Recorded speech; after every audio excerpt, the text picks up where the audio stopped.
Y claro que es el tema del día. Yo cuando iniciaba hoy temprano decía, hay dos temas fundamentales.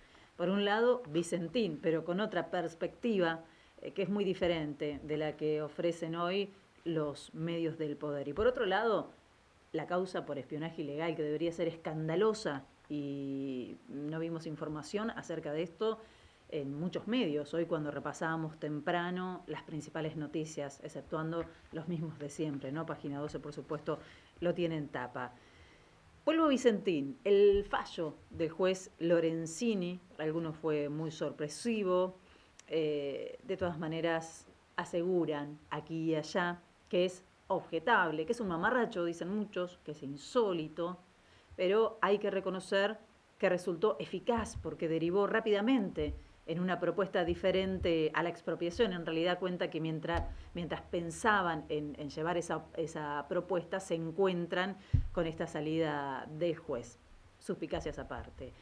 El presidente aseguró ayer que se trata de un camino alternativo para llegar al mismo lugar que se habían propuesto con la expropiación, aunque la rapidez con la que se cambió de planos, claro que genera cierta incertidumbre. Si la posibilidad de leer alguna actitud dubitativa advertida de un lado y otro de la grieta por parte del gobierno puede haber envalentonado a los caceroleros, ahora devenidos en banderoleros. Bueno, es una pregunta que no podemos responder aquí. Pero sí se puede marcar una vez más la necesidad de mejorar la comunicación de las decisiones del gobierno y hasta quizás replantearse la sobreexposición del presidente, que debe estar activo en todos los frentes, 24 horas, los 365 días. Y esto no lo digo yo, no soy la única que lo dicen incluso referentes dentro del propio gobierno. En un contexto, además, de mucha ebullición, de mucha exigencia, como es el contexto actual. Parece demasiado al frente, en todos los frentes que están abiertos, las 24 horas, los 365 días. Parece demasiado para cualquiera, incluso para el más lúcido, por más lúcido, más preparada que esté una persona. Y no seamos inocentes, porque esta lectura también la hace la oposición, que busca el desgaste de cara a las elecciones del año que viene. Elecciones a las que solamente pueden tener como prioridad aquellos que no estén enfocados en colaborar con la pandemia, que se siente cada vez más fuerte en Argentina. Y a los números de esta semana hay que remitirse para entender que debería ser una prioridad para todos, no solamente para el gobierno, para todos, el tema coronavirus.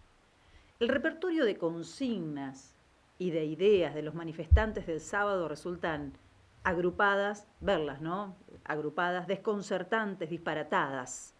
Mientras los contagios se cuentan de a miles y se conocen los detalles del desfalco y el espionaje macrista, ellos levantan su voz por la libertad y el respeto a la propiedad privada.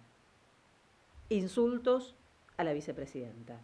La tienen contra el campo, más insultos a Cristina. Defensa de la libertad y propiedad privada, este último con innumerables vices, más insultos a Cristina y de paso también a la cámpora. Queremos que se vaya este gobierno. Eso se escuchó varias veces. Una señora con tono de indignada incluso ametralló con palabras al micrófono de C5N y sin tapujos pidió el control de la natalidad de los pobres. De verdad, el control de la natalidad de los pobres, porque le parece que se reproducen mucho. Los pobres siempre, fíjate vos, siempre son los culpables, incluso cuando lo que estamos discutiendo es lo que se robaron los ricos. Apuntan otra vez a los pobres. Y una señora se animó a blanquear pelando el grito de que vuelva Macri. Nadie pidió por los trabajadores, nadie pidió por las cooperativas, por los 2.600 acreedores que Vicentín dejó colgados. Mucho menos se preguntaron a dónde fue a parar la plata de Nación, que a los efectos les pertenecería mucho más a los manifestantes que la empresa Vicentín. ¿No se dan cuenta de eso? Nadie se preguntó quién le roba a quién cuando hablamos de Vicentín? ¿El Estado roba intentando recuperar lo que se llevaron o la empresa que desapareció los fondos nos está robando a todos? ¿Quién coarta la libertad de quién? ¿La intervención coarta la libertad de la empresa o la empresa la de los acreedores y los trabajadores? Lo escuchábamos recién, ¿no? En boca de los cooperativistas. ¿Quién es corrupto? Nadie quiere hablar de corrupción. Y está bien que no se va a confirmar hasta que lo diga la justicia, pero hacen un trabajo tan intenso desde las usinas que generan un sentido en el que la palabra corrupción nunca aparece asociada al macrismo y mucho menos asociada a los empresarios. ¿Quién no respeta a las instituciones? Piden respeto a las instituciones. ¿Quién no las respeta? Preguntas que no pueden hacerse quienes están desesperados por vomitar odio y prejuicios parecen impedidos de pensar. ¿Qué ocurriría si se tomaran un segundo para plantearse estas preguntas? No tienen datos certeros, no tienen argumentos sólidos, solo tienen bronca, tienen odio. La actitud, los tonos, los rostros desencajados dicen mucho más en este caso que sus palabras. Delatan incluso las ideas políticas que ellos aseguran no tener. Saliendo de Buenos Aires y de barrios de gente pituca, ¿puedo usar esa palabra, gente pituca? Uno puede o debe seguir preguntándose cómo es posible que un señor con un auto humilde, un laburante, crea que defiende a la patria cuando defiende a un empresario corrupto. ¿Cómo es que se siente Vicentín?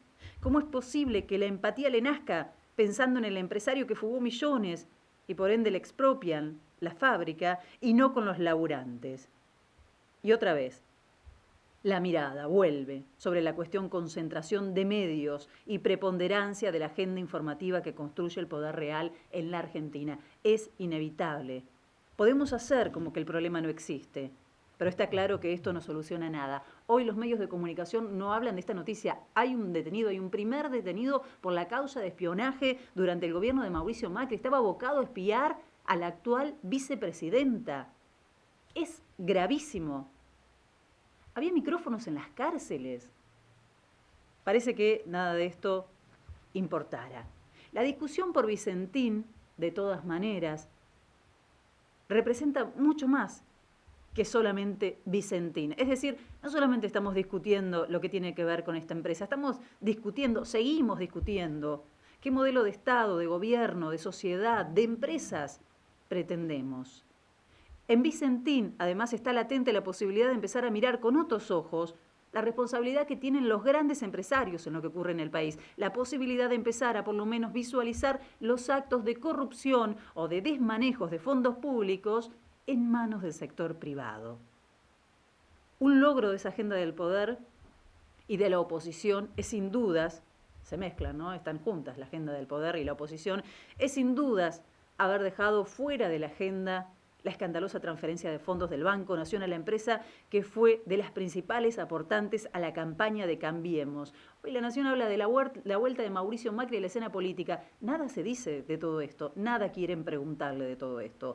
Vicentín no es solo una empresa familiar como pretenden contarnos. Lo repasábamos hace instantes. Vicentín juega fuerte políticamente. Vicentín dejó trabajadores en la calle en los 90. Vicentín se hizo de bienes durante la dictadura, tiene que explicar qué pasó con sus trabajadores durante la dictadura. Vicentín tiene que explicar dónde está la plata que se llevó y cómo es que se constituye como una de las mayores exportadoras en Paraguay, donde aparentemente no tiene más de 10 trabajadores. Todo indica, y también lo repasábamos hace instantes, que conocen perfectamente el juego de evadir impuestos y es lo que habría hecho a lo largo de su historia. Así que vos que estás preocupado por defender lo tuyo, por defender lo nuestro, pensalo de vuelta.